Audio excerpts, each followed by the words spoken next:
ஒரு கிறிஸ்தவன் இன்னொரு கிறிஸ்தவனுக்கு காவலாளியானா என்ன சொல்வீங்க?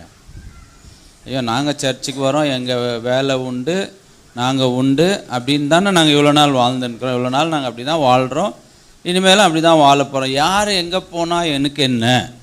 இந்த கேள்வியை அன்னைக்கு கேட்டது போலவே இன்றைக்கும் நம்மளை பார்த்து ஆண்டவர் கேட்குறாரு. யாரை கேட்குறாருன்னா அந்த பொறுப்பில் இருக்கிறவங்கள கேட்பார் ஆண்டவர். இப்போ உதாரணத்துக்கு உங்கள் மூலியமாக யாராவது ஒருத்தர் கிறிஸ்துக்குள்ளே வந்திருப்பாங்க.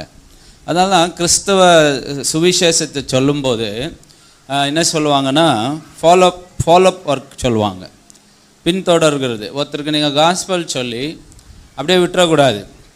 அவங்களுக்கு இயேசு கிறிஸ்துவ சொல்லிவிட்டு அவன் ஏற்றுக்குனா ரட்சிக்கப்பட்டான்னு சொன்னோடனே அவ்வளோதான், என் கதை முடிஞ்சிருச்சு, அதுக்கு மேலே ஒரு சர்ச்சில் கொண்டாந்து விட்டுட்டேன்னா அங்கே பாஸ்டர் பார்த்துக்குவாங்க. இல்லை, அவங்கள நீங்கள் ஃபாலோஅப் பண்ணணும், பின்தொடரணும். என்னென்னா கரெக்டாக சர்ச்சுக்கு வந்துன்னுக்குறாங்களா,